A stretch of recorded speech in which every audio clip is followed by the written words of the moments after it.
நீங்க உங்க லைஃப்ல ஒரு சின்ன விஷயத்த பண்ண போறதா இருந்தாலும் சரி, இல்ல பெரிய விஷயத்த பண்ண போறதா இருந்தாலும் சரி, அத பண்றதுக்கு முன்னாடி நான் சொல்லப் போற இந்த ஒரு கேள்வி உங்ககிட்ட நீங்க கேட்டீங்கன்னா, உங்க லைஃபே டோட்டலா மாறிடும். அது என்ன கேள்வினா, இத பண்றதால எனக்கு என்ன கிடைக்கும்? இப்ப இந்த வீடியோவ நீங்க பார்க்கறதால உங்களுக்கு நல்ல இன்ஃபர்மேஷன்றது கிடைக்கும். எனக்கு என்ன கிடைக்கும்னா, உங்கள மாரி நல்ல ஃபாலோவர்ஸ் கிடைப்பாங்க. அதே மாரி நல்ல வியூஸ்ன்றது கிடைக்கும். நான் இன்னொரு எக்ஸாம்பிள்ன்றது சொல்றேன். உங்களுக்கு வந்து பார்த்தீங்கன்னா, பயங்கரமா பசிக்குது. ஆனா உங்ககிட்ட வந்து பார்த்தீங்கன்னா, உங்க பாக்கெட்ல ரூ. 10 தான் இருக்கு.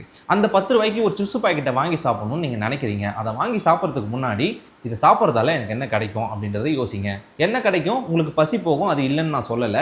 ஆனா அத விட அதுல ஆயில் கன்டென்ட் அதிகம். அது இல்லாம அது ப்ராசஸ்டு ஃபுட். அத சாப்பிடுறதால உங்களுக்கு கெட்ட விஷயங்கள் தான் நிறைய நடக்கும். இதுவே அந்த ரூ. 10க்கு 2 பனானா வாங்கி சாப்பிட்டீங்கன்னா உங்களுக்கு ரொம்பவே நல்லது. இந்த மாதிரி உங்க லைஃப்ல நீங்க எந்த ஒரு விஷயம் பண்றதா இருந்தாலுமே, இத பண்றதால எனக்கு என்ன கிடைக்குதுன்றத கேளுங்க. அப்படி கேட்டீங்கன்னா, இப்ப பண்ணிட்டு இருக்க நிறைய விஷயங்கள நீங்க விட்டுருவீங்க. ஏன்னா நிறைய பேர் அவங்க லைஃப்ல ஏன் பண்றோம், எதுக்கு பண்றோம்னு தெரியாம நிறைய விஷயங்கள பண்ணிட்டு இருக்காங்க. சோ அடுத்த வாட்டி நீங்க எந்த ஒரு விஷயம் பண்றதா இருந்தாலுமே இந்த கேள்வி கேட்க மறக்காதீங்க.